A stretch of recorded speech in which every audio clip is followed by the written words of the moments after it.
Her name is Tae Lee. Tae Lee, known as the, quote, money maximizer, unquote, is an international best-selling financial author, speaker, coach, and trainer based out of Birmingham, Alabama. Tae now creates diverse streams of income in the tax, real estate, insurance, and finance industry. Tae Lee is also known for her other financial literacy books, NGB, which stands for Never Go Broke, Money Success Planner, and the High School Edition. She is constantly building generational wealth, not debt. We are going to welcome to the Reading Circle microphones Tae Lee. Tae Lee, good morning. Morning. How are you? I am wonderful. How are you? What time is it there in Alabama? It's about what? Is it 6 o'clock there or 7 o'clock? It's 6 o'clock. So you are all an hour behind. That's what I thought. I think you're in Central Time. I'm in Eastern Time. Yeah. You're in Central Time. So it's an hour behind. So it is 6:05 or 6 o'clock. Tae Lee's time is 7 o'clock our time. So Tae Lee, thank you for rising early for this interview to join us. So, all right. Now, I'm on your website. I'm looking at your photos, and I see you skydiving and all that, which I love that. I mean, I'm going to do skydiving one day. That's one of my bucket lists. And oh, it's easy. Just go do it. I know that's right. That's exactly right. And see, that's exactly where I'm going in terms of you look extremely youthful. So now if you come at somebody talking about finances and all that, folks might look at you and say, what do you know? You look like a teenager. I mean, where did this whole where did that all get started? Well, it got started. I guess I've been learning it my whole life, but I really dived deep into it, like after college, when stuff just wasn't going right. I always tell people I went and tried to have the American dream, but the American dream is not the American dream. And so you had to figure it out from there. And that's really how I got started. No, that's absolutely right. And the reason I'm asking the question, because you are bucking, and I said bucking with a B, a lot of trends, a lot of myths, you being an African-American young lady and an entrepreneur and talking about finances. That generally are not things that are associated with African-American females. And I just heard you say about the skydiving, just do it. Is that kind of like your approach to life? Yes. I say the worst thing you can do is not do it. Like, it's so many people out here that say, oh, I want to do this, I want to do that, I want to make money, I want to build wealth, but they don't do it. So all you have to do is go out there and do it. If you actually do it and you fail, you can say, at least I tried, instead of, man, I wish I would have tried that 20 years ago. You're absolutely right. And see, again, in terms of finances, now, again, a lot of times and in many cases on this show, it will sound like my conversation is geared just toward the African-American community. That's not necessarily true, but however, as being an African-American male and knowing our culture, some of my questions are based on that, and this is going to be one of them. That's what I'm leading up to. In terms of finances and African-Americans, the myth is, or at least the perception is, or the stereotype is that we're really not into that. So that's why, again, for me, it seems like you're counterculture. You're going against the grain, which is a wonderful thing because you're trying to educate. Correct. I don't think it's that we're not into it. I think it's not something that we understand or what we know. I think since we came from, I would say, slavery, it wasn't instilled in us to build so many things. And so now we're at a point to where we're like, what they told us wasn't correct. So now it's time to actually change. And we don't know about money. So since we don't know about money, you can't teach us. And I'm a millennial, as they say. So the people above us and the parents above us, like, go to work forever, do what they say, right, die, and live off retirement. But that's just not where we're at right now. We're past that. And so we want to learn more. It's just a lot of the stuff that we want to learn, it can't necessarily be taught from some of our parents because they just don't know. Right. So it's up to us to learn now, and we can still teach our parents and instill it in our kids. No, you're absolutely right. I could not agree with you more. Matter of fact, I'm reading a book now. It's called The Post-Traumatic Slave Syndrome, and the author is Dr. Joy DeGruy or DeGruy. I don't know how she says it. It's D, capital D, small E, capital G, R-U-I, or U-R-U-Y, something like that. But in any event, where I'm going with that is exactly what you just said is kind of like in the African American community, we're still trying to play catch up. And for our Caucasian brothers and sisters, for saying it nicely, they've always had something to pass down in terms of generational wealth, of which much of that wealth was built on us during slavery. But they've always had something to pass down to their children, where in many instances, as an African American, we didn't have anything to pass down. And it sounds like where you're going is trying to teach folks how they can build and be able to pass something forward. Correct. I always say you have to learn how to build wealth. Since you don't have it and it may or may not have been instilled in you, you have to learn how to build it. You have to take the proper steps in order for it to happen. And if you do that, please explain it to your kids. I know so many people, and I've heard so many people say, well, they need to get how I got it. That's not how it's supposed to go. Right. You should want to teach your kids how to do stuff. You shouldn't want your kids to struggle the way you struggled. You should want to say, you know what, baby? You know what, kids? I'm going to show you how to do something. I may not know everything, but I know something. And since I know something, I can show you what to do so you can show your kids and they can show their kids. And I always say, you have to show them more than just a car, because a car is not wealth. Right. You know, and I'm glad you brought that up. What's the difference, or you can share the difference between wealth versus maybe being rich, or either old money versus new money? Kind of get into that. I call it paycheck versus balance sheet. Right. So paycheck is, okay, I have money now. I have a job, I have a business, and they give me money, and that's what I have now. But if anything was to happen, if I was to lose my job and I was to lose my business, will I still have money? Would I still have income coming in from other sources? And so you have to have stuff on your balance sheet. The ultimate goal is for you to have money on your balance sheet to where if anything was to happen, you'll still survive, you can still pass it on, and it can still work. Now, as you were just saying, in terms of you being a millennial, and like I said, I'm looking at your site, you don't look no older than a minute. Do you get resistance from folks when you walk in the door saying, I'm a financial planner, I can help you with your finances? Or like, again, some of this, the older generation who really, I mean, there's so many things that go on in terms of like the older generation, in terms of particularly those who were here during the Depression, or those who were raised with money don't grow on trees, or those who were raised, like you said, paycheck to paycheck. How hard is it to kind of change that mindset? And especially coming in, like I said, looking like you look so young. I mean, do you ever get to that, oh, what do you know type reaction? I don't really think I get a lot of what do you know, but it's just really up to the person or the people that I'm speaking to if they are open to learning. And that's a key point, open to learning. And that's why I asked the question, the difference between wealth versus being rich, because you have some people, even if they were to hit $1 million lottery, they'd still wind up being broke again. I've seen people, and I know people like that, because they are literally living for the now, and they're living for the now, and they don't necessarily know. They have to know the things. And it's like you're upset. You could be upset with people because they don't know, or you can try to explain it to them. Now, if you explain it to them and they still don't do it, it's really up to them if they want it to happen. I did a live yesterday called Respecting the Money. They have to learn how to respect the money. Absolutely. Matter of fact, interestingly enough, you should say that. And for folks who may or may not understand this whole law of attraction thing, or energy, or consciousness, that whole area gets in the fact that money, just like we know it, money knows us.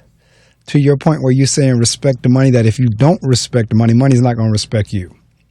Now, right, and it's going to leave you as soon as you touch it. As bingo. soon as you touch your hand, it's going to leave you. So I always say respect the money. I have a acronym and everything for it. When you learn how to respect the money will respect you, and it can actually last longer. Absolutely, because again, money is energy, just like we're energy, and if you're disrespecting it, to your point, it will disrespect you and leave you. And that's, people need to understand that, like, whenever you're always wondering why you're broke, or why you never have anything, part of it could be that you have no respect for money at all. So since you brought that up, what do you mean by respect for money? Like you gave the workshop yesterday. What do you mean by that? What are some of the key insights of respect your money? What does that mean?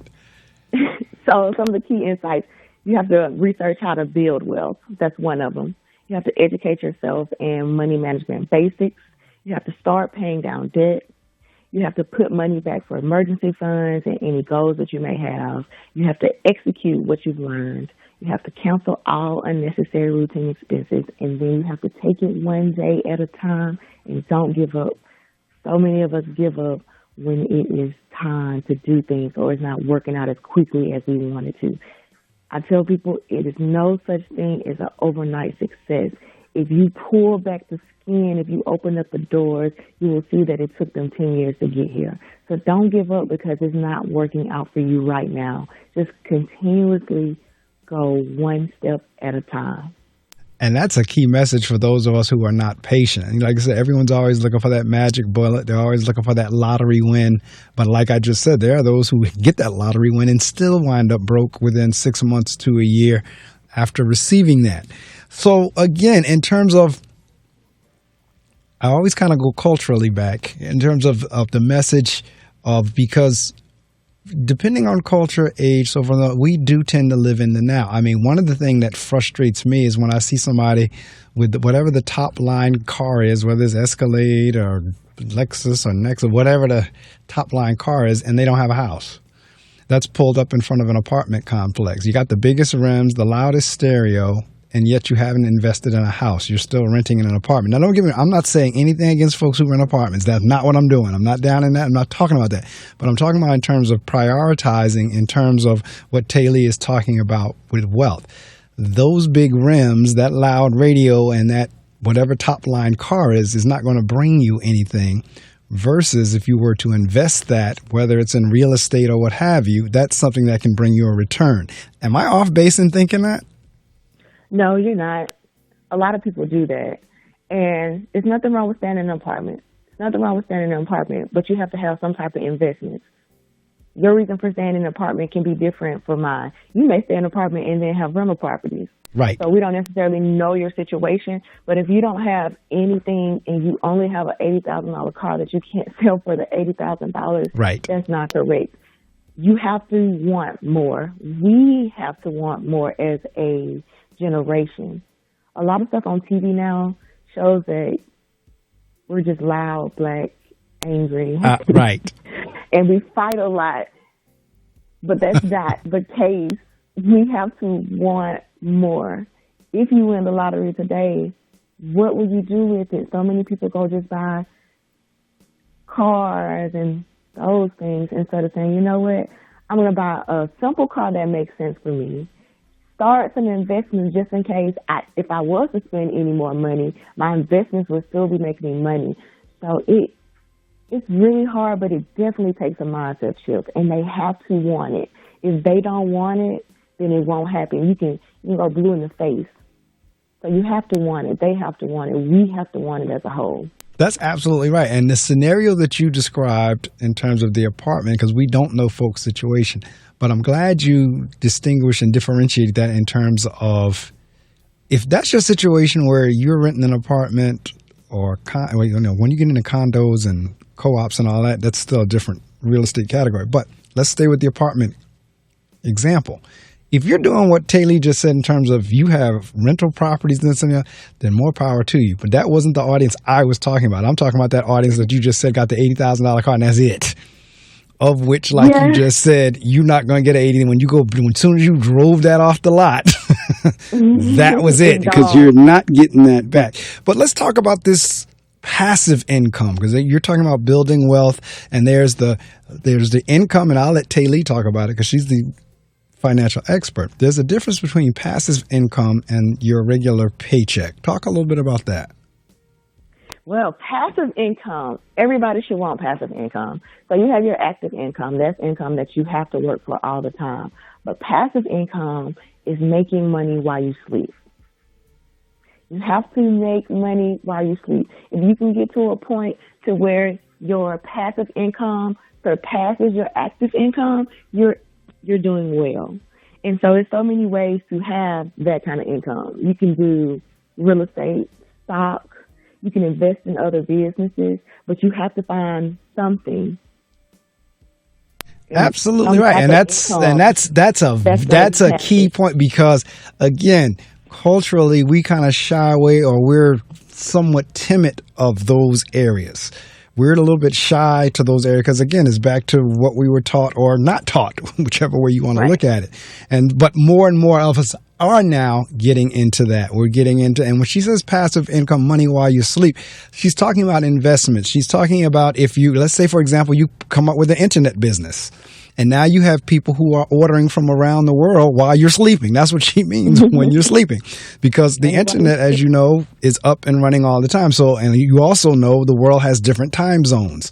So while you might be sleeping here in the U.S., somebody over in the U.K. is up looking at your website, ordering your products. Yeah. And everybody, it's a process. Now that's something that is something that could possibly take a while. Passive income. It's a whole transition in what you do. Because you can start off, so for me, I have real estate. You know, in the beginning, you may or may not make as much, but it just takes a little bit of time. Right. But after so long, it's making so much money for you. And you can quit the job that you have. Not saying you have to quit the job that you have, or you have to quit the business, but you're able to do it. And it's okay. And it feels good to be like, man, look at all this passive money I have coming in, instead of having to go out and slave every day. Right. Absolutely. In terms of, again, and this is why it's important, again, because apparently, clearly to do what Tae Lee's doing, you have to have various licenses. But there's nothing wrong with you going to school or studying or doing what you need to do to get these licenses, whether it's a real estate license, whether it's the financial license or whatever. Again, that's more avenues and education. Yes. Always educate yourself. Whatever you're interested in doing when it comes to investment, educate yourself, or find people that can educate yourself, one, and then find other people that can help you in the process, because you can't only listen to what they say. You have to know things for yourself. Right. If you don't know anything for yourself, people can take advantage of you. So what is it about finances and money that tend to scare people? Because I know folks like you who, like, that's their passion. And then I know other folks that are like, they're like, back. Anything having to do with finances, they're like putting up like the Dracula cross. Like, get away back. I don't want to have anything to do with stocks, bonds, mutual funds, 401ks, whatever you call it. Anything in the financial world, have absolutely nothing to do with it whatsoever. I just think because people don't know, and that's what scares them. They don't know, and they're used to guaranteed money. And so the guaranteed money for them is like, I know I'm going to get this paycheck. I know I'm going to get this paycheck every week or every 2 weeks, compared to, well, I may make this investment and it may or may not come back. Right. So a lot of people don't want to gamble, but they gamble. They gamble in other ways. Right. That's absolutely right. They'll go and they'll play the lottery, or they'll go to the casino and lose their money and be like, oh, it's okay. But if you would have took that same money and went into an investment and they lost it, it would be the end of the world. Right. So it's just funny because we all gamble in some way. It's just how you gamble. Correct. So let's talk a little bit. We all gamble in some way. That's right. So let's talk. All right, let's get into, because, all right, me and other friends of mine, we always say, had we at 18, 19 started investing or started saving and doing the compound interest thing, we really would be millionaires by now. Just, again, back to that passive income, the interest, compound interest. Talk a little bit about that, because I see you had something for high school, which finally more and more education systems are beginning to introduce financial literacy into their curriculums. I personally think that should have been in there years ago. Long time ago. That should have been in there, right up there. And believe me, the name of this show is The Reading Circle. The reading is my passion. But I also believe, just like we've had language arts, math, social studies, science, so forth and so on, financial literacy should have been a part of curriculums as well. It should be. I wish. I wish. You hear me?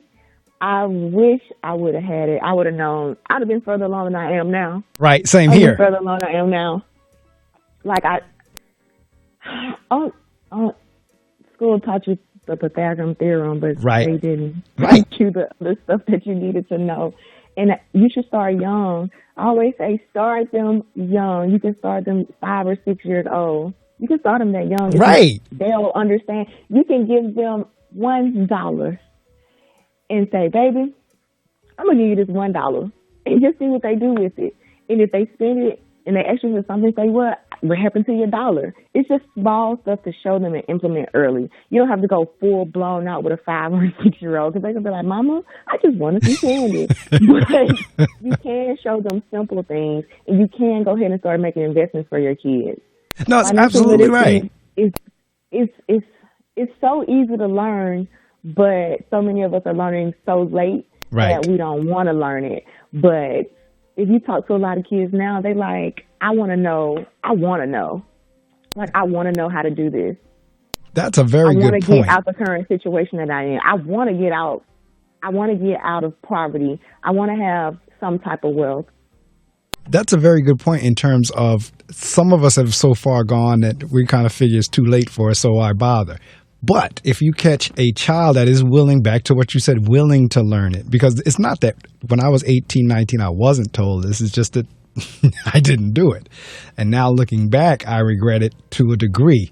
At the same time, I've done okay where I'm at the moment and could have done even better. I always tell people my goal was to be a millionaire, but when I look back on the money that I have made over the course of my career, I've already been a millionaire, to be honest with you. It's just that, I don't have that million in my hand to say it's sitting in the bank. Right. Yeah. But I mean, over the course of years and salaries and everything, oh yeah, I've been a millionaire probably a couple times over. But shame on me not to have saved it. Let's talk a little bit about, that's why I was saying if you can instill that, the saving thing and the compound interest and the investments and, making money off of companies you've invested in. If you can get younger kids to understand that and start practicing that, we'll have a lot more millionaires 20, 30, 40, 50 years from now. Oh, yeah. Because I always say one of the first things you have to do is save. You have to learn how to save first. Correct. You'll meet people that be like, invest. But I'm like, how can you invest when you don't even know how to save? That's true. So I always say the first thing is start saving. Like, you can start saving. I wouldn't say just if you're scared to put your money in some places, just try to get a high yielding savings account that gives you 3% interest instead of 0.01. Just try different things out first, because you have to have something put back for savings, because you may make an investment and it may not do what you want it to do. Right. So you don't want to have nothing. You don't want to have nothing left. You want to have something left. So for me, I have a savings. Right. I have investments. Like, you have to have your portfolio across the board. It has to be something that you work on. So I always say, it's one of the first things, go ahead, just start saving. Saving and see what you can save. See what you can save and say, okay, well, I save this amount of money, I have an emergency fund, and I have money for this. So now that I have that, let me move on. So the money that I'm going to save now will go towards investments. So, like, people really make you feel bad because you don't invest. Right. But it's just like, well, I don't have no money. I got $2 in the bank. I only got $2 in the bank. Just let me get $100 in the bank first before I start investing. They need to have a portfolio that goes across the board. Right. Now, speaking of that, one of your products is a money success planner. Talk a little bit about that. What does that do? What does the money success planner do? Does it have a plan? Well, clearly it has planner, so I guess it has a plan. But in terms of what, like, you open it up and how does it lay out for you? Okay, so the money success planner basically shows you how to be successful with money. It has everything that you need. It has budgeting, it has savings, it has goal setting, and all of those are really big. But some of the things that it has is it separates your business from your personal. Because a lot of people don't know how to do the two, so they're always commingling. They don't know if the business is making money. So if you have a business, you're able to do your business side. If you don't have a business, you're able to do your personal side. You're able to say, okay, I want to make this amount of money a week. I only want to spend this amount of money a week, and this is what I want to do. Then we have, like, debt trackers in it, because so many people have debt. Right. So many people have debt and they don't know how to knock it down. And so we have a debt tracker for you to see everything that you have in terms of debt. And every month you can knock it down. You don't have to do it all at one time, but It can be done. because at the end of the day, you got to have some good credit. Exactly. Having a whole bunch of debt, you won't have good credit. It's just not part of the process. But it teaches you everything. It teaches you basic savings from $3,000 a year or $4,000 a year, all the way up to saving $12,000 a year. And then it also has investments in the book that you can try. Right. Now, you just mentioned a key word there in terms of credit. And that's another area that I don't think people really understand how many tentacles. And when I say tentacles, I'm talking about like an octopus that has all those arms. Credit reaches out into a lot more places than people understand. Even when you're applying for a job, credit plays a role there. Credit plays a role, of course, whenever you're applying to get a loan or what have you. But there are other areas where credit comes into play that people don't understand. When you have a bad credit rating, it impacts a whole lot of stuff. Talk a little bit about credit and credit rating and how is that made up? Okay, so credit. Credit is really, really important. And I don't know if anybody still does this, but I hope not. But you put the bills in your kids' names. So you're dooming them from the beginning?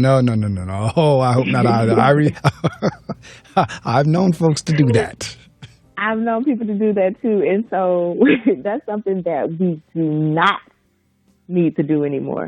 It's not something we need to do anymore. But credit makes up everything you do. And so I always tell people, go ahead and start building credit for your kids while they're young, and then if your credit is bad, you can build it for yourself. You can get the credit, like the secured credit card. Go ahead and do that. A secured credit card is where you just put the money on the card, and then you use it, and then it recycles. And so it's still helping you build credit, and then one day you can get an unsecured credit card. But a lot of people don't know. So when you go to college, I'll give this example. When you go to college, you get the free pizza or the free T-shirt. That's right. And they give you a credit card, and they say, and you get that $1,000. You're like, oh, I only got to pay $12 a month. They don't tell you to pay $12 a month for the rest of your life. Right. They don't tell you that because you're paying $12. It's going to take you 45 years. That's right. And that's what Tae Lee is talking about. Many of you already know that's the minimum payment. And the minimum payment doesn't even cover interest.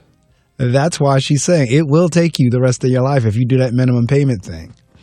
Right. And so we have to start learning some of the basics when it comes to credit. Make sure you pay your bills on time. It impacts your score a lot. Right. You need to try to keep what you owe at the end of the month under 30%. Keep it as low as possible, because if it's too high, then it's going to impact your credit too. And don't co-sign. Right. That's right. That's right. Don't co-sign. If you got to co-sign for somebody, it's not going to work out. You're going to end up losing the friendship or the family member anyway, because so many people need co-signers, but they just let it go. So don't co-sign for anybody. That's correct, because, again, the listening audience, if you understand anything about co-signing, if the person you're co-signing defaults, if they decide not to pay, guess who pays?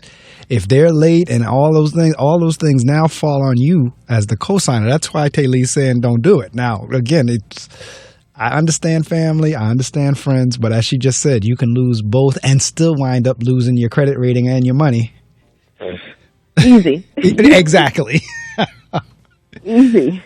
Now, Tae Lee has the Money Success Planner, but she also has a book. It's the guide, NGB, that's Never Go Broke, An Entrepreneur's Guide to Money and Freedom. Now, on the website, it says Tae Lee started her life trying to attain, and she talked about this a couple minutes ago, what she thought was the American dream.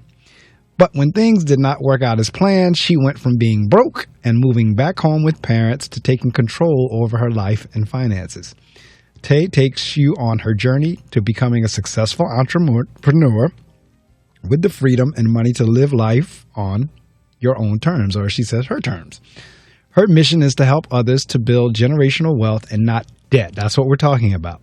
Her step-by-step plan from mindset to money strategy is a must-know for every entrepreneur. Now, is this only for entrepreneurs, or is this in everyday life as well? It can be applied to everyday life. That's what I thought. It's for both. Yeah, it's all a process. Yes. You may not want to be an entrepreneur, but you can see and take some of the strategies and steps and still apply them to your real life.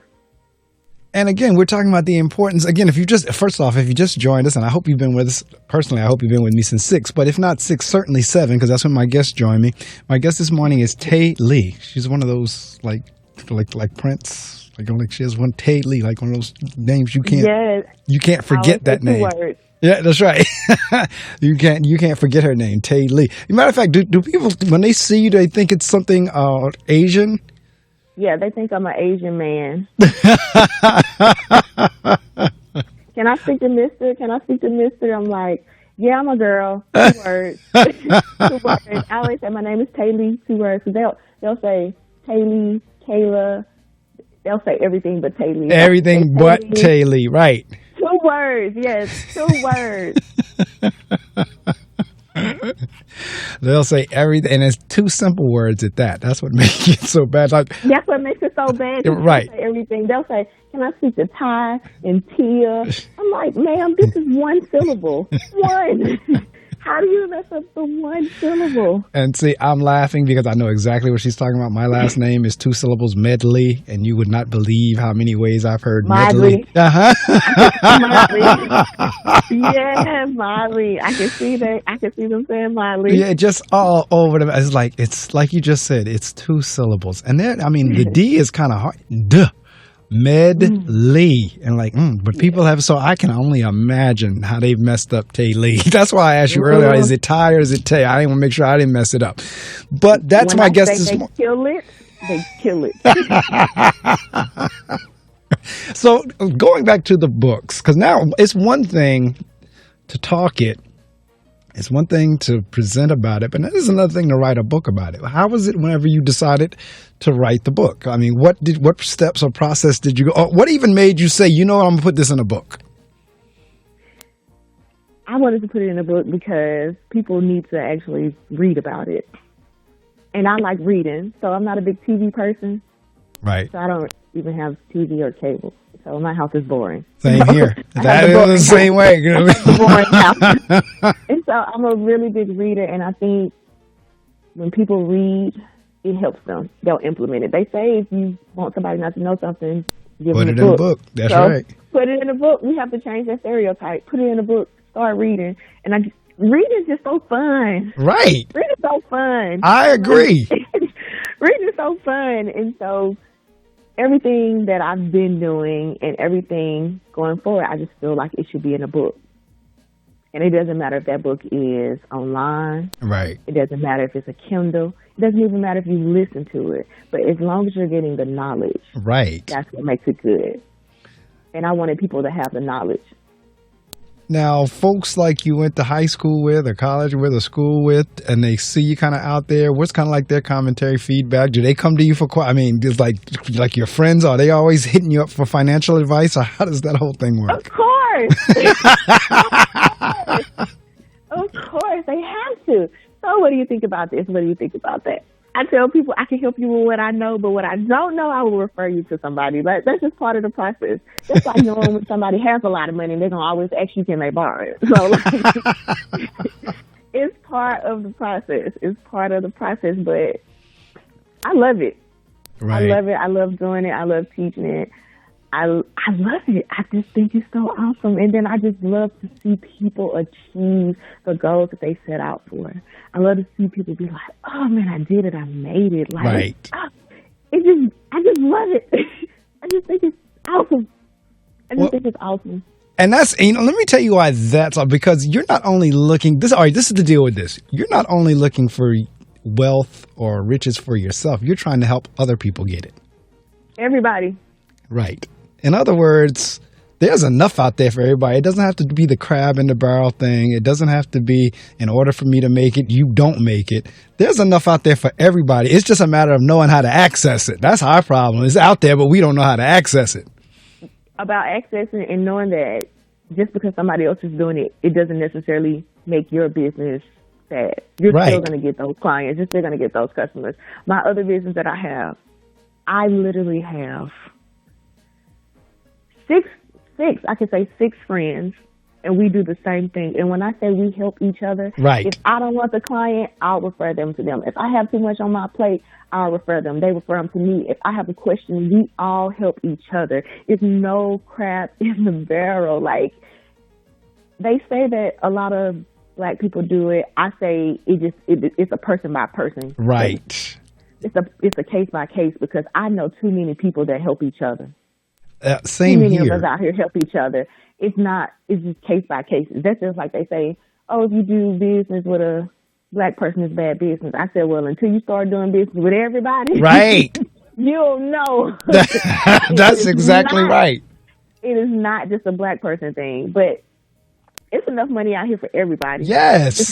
We just gotta learn how to open up our minds and expand and see that we can actually help each other, and that we don't have to step on anybody to get to the top. It's absolutely right. Now, in terms of being a financial planner and doing in the finance, do you find yourself, is it a male-dominated industry, or is it now becoming more and more equal? Or when you walk into the room, are you treated any differently because you're female versus if it was a man doing that? Because not only do we get into like the race thing, we also get into the gender thing. I don't know. Maybe I'm cute, so I don't have no problems. But no, I don't think it's male dominated. I just think there's so many women that's wanting to learn now. Right. That it's not just men in the room anymore. Good. That and I say good for a lot of different reasons. Yes, you are cute, but secondly, like I said, I have 4 daughters. I have all girls. Could not buy a boy. So I'm all when they start when they start talking like millennium or year or whatever it is of the woman, I'm all for that.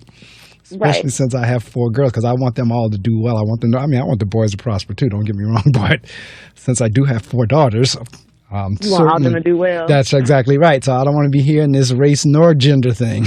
Yeah.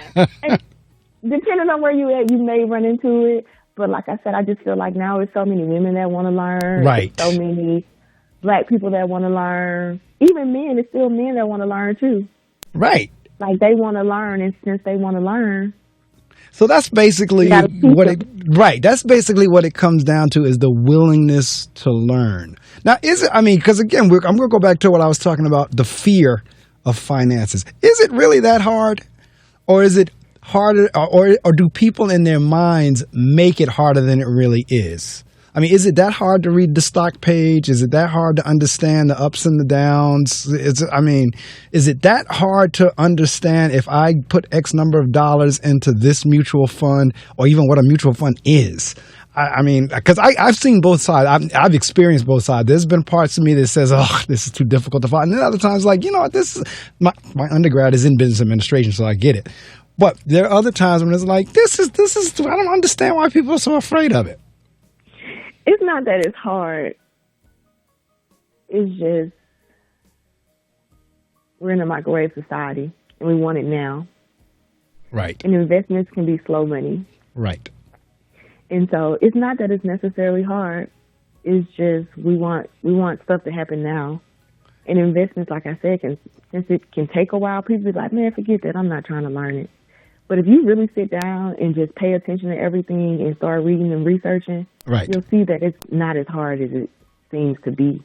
But a lot of people, they either don't know, don't care, or aren't trying to learn. But the fear that they have is crap. They need to get over it. They need to get over it. Well, it could be. I feel like it's not an excuse. I agree, because it could be. Want to do better. It could be the difference between money in your account and not. And right. So, I mean, or is it, okay, maybe it's not fear, but is it that much time consuming? Is it something that's very time consuming? No, they watch TV all day. Bingo. You went right. What was good in my mind was people at the end of the day do what they want to do when they want to do it. So if you want to study finances, or if you want to understand finance, you'll do it. Yeah, no, that's crap to me. Too many people watch TV. Like, when people say I don't have time, I'm like, how much time do you watch TV? Right. Because if you watching TV and you know about all the shows and you have time, I don't want to hear it. You're absolutely right. Yeah. See, you're way younger than I am, but at the same time, my house was the same. For my kids growing up, they'll tell you, nope, we didn't have, Dad wouldn't allow cable. No, we're not doing cable. So my house was a boring house as well. And I mean, I used to watch TV. I just don't do it now. No. I'm not. When I tell you, I'm not bashing watching TV, but you really do need to have a balance. I mean, to sit there all day watching Housewives of Atlanta, and like you say, then turn around and say, well, did you study anything about finance? No, I didn't have time. That doesn't make sense. Right. It's not an equal balance. Right. It's crazy. That's absolutely right. That's a big word. Preposterous. Yeah, exactly. So for me, it would be kind of like, okay, is Housewives of Atlanta putting any money in your pocket? No. All right. And if a fella's watching the ball game. If you're watching it to figure out if you're watching Housewives to figure out how to start your own show, maybe. But if you're just watching it for entertainment right. and you still don't have any money and you got to extra, I will never understand you got to borrow $10 to payday. Like, what? No. Right. Come on, y'all. Right. Come on. Like, I'd be like, what? Right. You have to decrease your debt. No, your income. Absolutely right. If you right. can decrease your debt and take away a whole bunch of unnecessary expenses, you won't have to borrow $10 to payday. That's $20 true. To payday, $50 to payday. You don't have to do any of those things. And so get outside of the TV. Take one book at a time, right? Or find one investment that you feel like can work for you, right? And if you do it you don't got to do it overnight. Even if you do it once a week. Now I don't feel like it'll be enough, but just try once a week and see what you can learn and try to implement it. You're absolutely right. And for those of you that, if depending on what company you work for, some companies offer you the opportunity to have direct deduction, like a deduction out of your check going into an investment. Like it could be a small amount, $10 or $25, $10 a pay period or whatever, that will go directly to a mutual fund or something along those lines. And over time, those things build up. You don't even realize how quickly it's building. You think it's not, but it is. And you don't miss it. You don't miss it. Right. People say it's really hard to say, but if you work at a job of 9 to 5, you can get, and you have direct deposit, you can get them to put that money in some type of savings account. Right. And it doesn't have to be a lot. You can do a savings account, and like you said, do part of it for investments. Absolutely. And I know taxes are high, because I get it. I be in the same boat. But it's a catch-22, you know what I'm saying? Right. It's just part of the process. We don't live in a world or in a country where they don't have taxes. So we have to pay taxes. Right. But try to build some wealth in the process. Absolutely. In other words, folks, this is what we're saying. This is one of the things I love about this show is my hope always is that, one, it's inspirational, but I also hope it's educational as well as entertaining. But this show this morning is more on the educational side about something that's critical. Going back to what we were saying about it should have been taught in schools long ago, because there is nothing more that we handle in life more than money. And yes, that's something that we're not necessarily taught in a formal setting of how to do it. And that's why we were talking about getting financial literacy and things like that. And I'm beginning to see it more and more coming curriculums, but it should have been there long ago. I remember as a kid, we had what was called banking, where in second, third grade, we did have a little bank book, and we used to take a few pennies or a couple of dollars, and they would put it in. That was the bank's way of introducing kids to banking. However, it should have been something that really kind of gets over time, because you're really never too young to learn stuff like that. I mean, it's really not. But the quicker and sooner you can understand this whole thing, the better off everyone will be. And Tae Lee brought up something about college students. For those of you in college, trust me when I tell you, you're going to get hit with so many credit card mailers.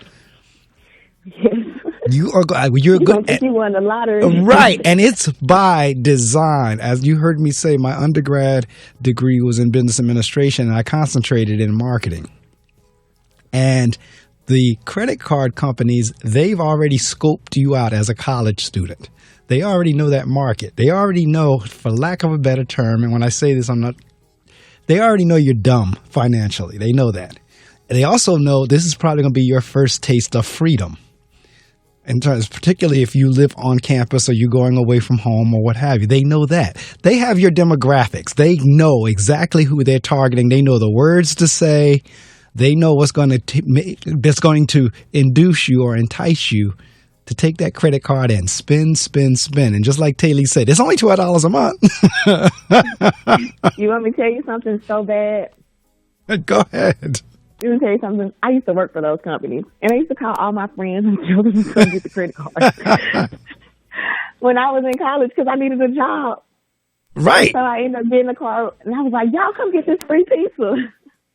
Come get the pizza. You'll get approved. But it's funny. I still have my card from back then. Right. I still have that card. So I got 13-year history. I still have my card. Right. But I did right by mine. Everybody didn't do right by theirs. Everybody didn't do right. Like when I was growing up, I don't know nothing else. I know I don't want bad credit. Right. I know I don't want bad credit, so I worked so hard to make sure I had good credit. But then after college, I had student loans. Right. And see, I didn't know the difference between a loan and a grant. Right. So I was just taking money.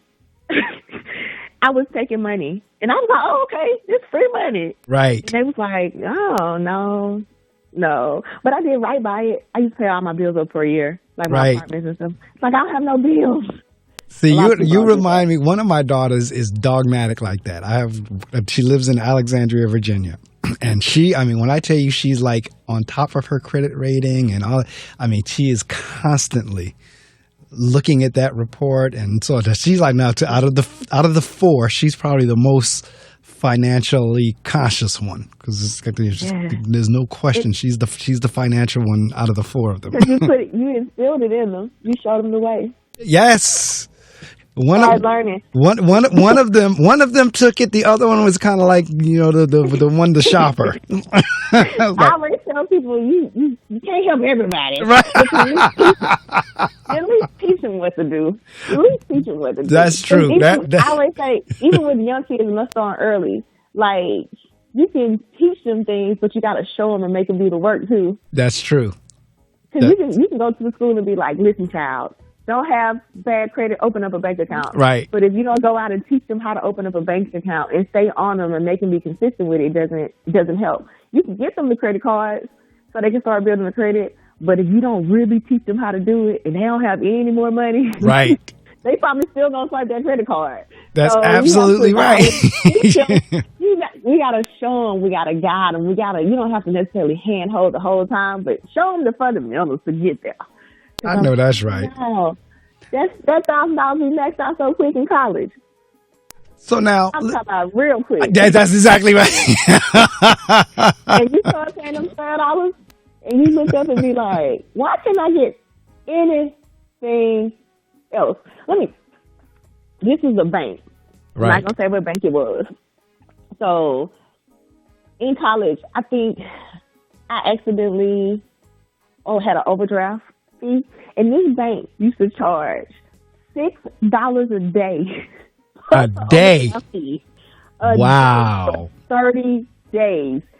I said, y'all was setting me up for failure. If I can't pay the regular amount, how can I pay $6 a day for 30 days? Well, see, that's what gets me with overdraft to begin with. Even like when you start talking a $35, $40, $50 overdraft charge, if I bounce the check to begin with, that means the funds were low. And now you just took an additional $35 to $50 or $6 a day, whatever. Where are you getting that from? Because now that sinks your account even lower. Yeah, so I think they do it because they like, well, if we don't make y'all have some kind of penalty, you'll do it all the time. Right. That's but that bank, I was like, I can't pay y'all $6 a day. $6 a day. Plus the overdraft fee, plus the other stuff. Correct. I'm never going to catch up. So I'm so glad they took that away. I know I'm that's feeling right. people started suing them because it's just like, how can I catch up? Right. Well, yeah, it's that overdraft and paying late fees. I tell people, you pay so much in late fees, you ain't never going to catch up. Right. That's absolutely right. Now, see, again, in the listening audience, I hope you're listening to all these things that Tae Lee's bringing up, because all those things factor in. Late fees, overdraft charges, all those things factor in. And you end up spending so much money on that stuff that you could have paid a whole other bill. Yeah, exactly. That's my wife's thing. Like, I could have bought a pair of shoes with that. Right. That But you're paying so much in late fees and overdraft that you it's really hard to catch up. Yeah, exactly. And it even comes to paying rent. Some tenants pay rent late. You got to pay this whole fee outside of that. Right. But if you keep doing it, you're back to square one. Like you have to pay so much in fees, you're never going to catch up. Right. And so that goes back to saving too. Yeah, it does. People, it goes back to saving. Even if you're not saving a lot, if you shoot to save $50, $200 a month or anything, when the bills come around, you have that money, you have that fund just in case work got cut back. Right. Or, they shut down the business, because they'll shut down the business in a minute. You don't have nothing. That's right. Because you've just been dependent on that check. That's right. So, baby, start saving, putting them investments back just to see how it can go. Even if it's not a lot, I'm telling y'all that it'll be okay. No, she's right. And like I said, had I done it in my teen years, 18, 19, 20s and what have you, I could retire now and not have to worry about, like she said, that what you call that when you have to go to work every day? Active income. Yeah, active income. But there was another one that you call the paycheck to paycheck thing. Oh, paycheck to paycheck versus balance sheet. Yeah. I mean, it was like, had I done back in 18, 19, 20, 25, 26, because I was making good money at that time too. Had I put some of that away, I wouldn't have to go punch nobody's clock now. I could have seriously been sitting home with the more passive income or doing something else besides punching someone else's clock. But for those of you, depending on where you are, if you are in that 18, 19, 20 time range, take it from us, start. And even if you're in the 50, 60, right, even if you're in the 50, 60, 70, 80-year-old category, you can still put something away to have something, to do something. It's never too late. Never.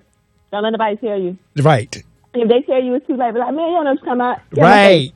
That's exactly right. I'm over here building wealth. Y'all, get away from me. I don't need all that negative energy. That's exactly right.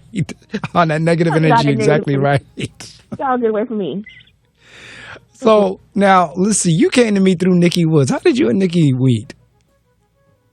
I helped Nikki with money. Oh, okay. All right.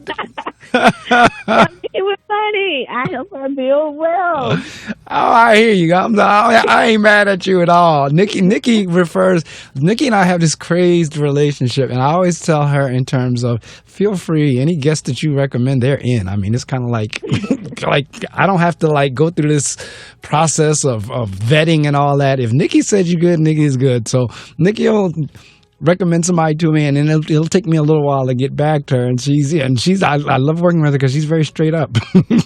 Yeah. She's part of my program. She's very straight up. I mean, you know what? You're terrible at getting back to people. Like, Nikki, you're right, but that's only because this. No, but I'm like, you know what? She's right. I got to work on that. So. But in any event, I say all that to say any guest that Nikki, I've had a few, any guest that Nikki recommends, they're in. It's just a matter of the date.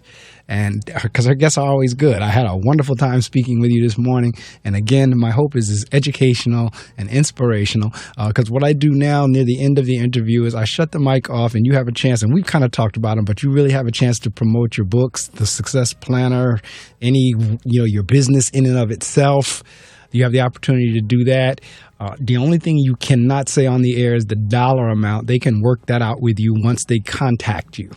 So at this point, you can shout out, you can promote, you can do anything you'd like to do for the next few minutes, and I won't interrupt you or say a word. Like I said, the only thing you cannot say is the price of the stuff, and they figure that out whenever they talk to you, all right? Okay. All right, so the mic's yours. Okay, so if you all have not been listening, my name is Tae Lee. I am the Money Maximizer. We are continuing to build generational wealth and not generational debt. It is a process, but what you have to do is get started. Y'all can reach me on my website at taelee.money. It's not .com, it's .money because we look like money, smell like money. So you can always reach us at taelee.money. We have plenty of books for you. We have the Money Success Planner. We have the Money Success Planner High School Edition for your kids. It can be taught to kids as young as 8 years old. We have the Money Success 365 program. It's a program where we teach you about money, we teach you how to grow your business, and we teach you how to be successful in it all. So you can always reach us at taelee.money. Be on the lookout for our online self-paced curriculum for kids called Money Success for Kids, and the online financial literacy game of fortune, winning wealth or losing debt.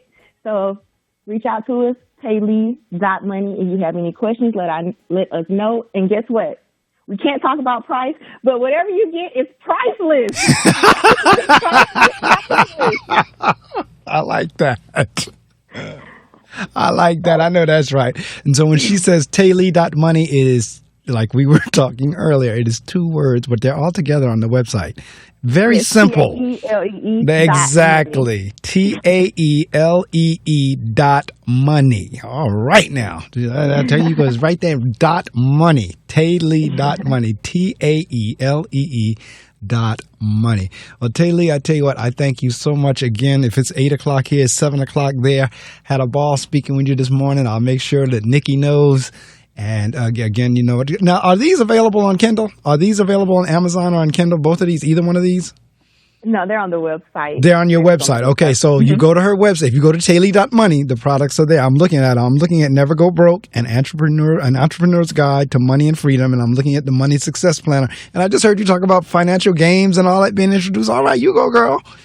Yeah, it's all on there, and it's some free stuff on there for you too, like some templates and everything for you to download. All right. Wait a minute. I see a wealth. I am building generational wealth bag. All right. Now I see the Money Success 365 membership. All right. Yeah, and then we have the 5 steps of building generational wealth too. It's an ebook. It's a free ebook for them. All right. Okay, folks. So you know what to do. Go to taelee.money. The first step is getting started, y'all. I know that's right. The last step is don't give up.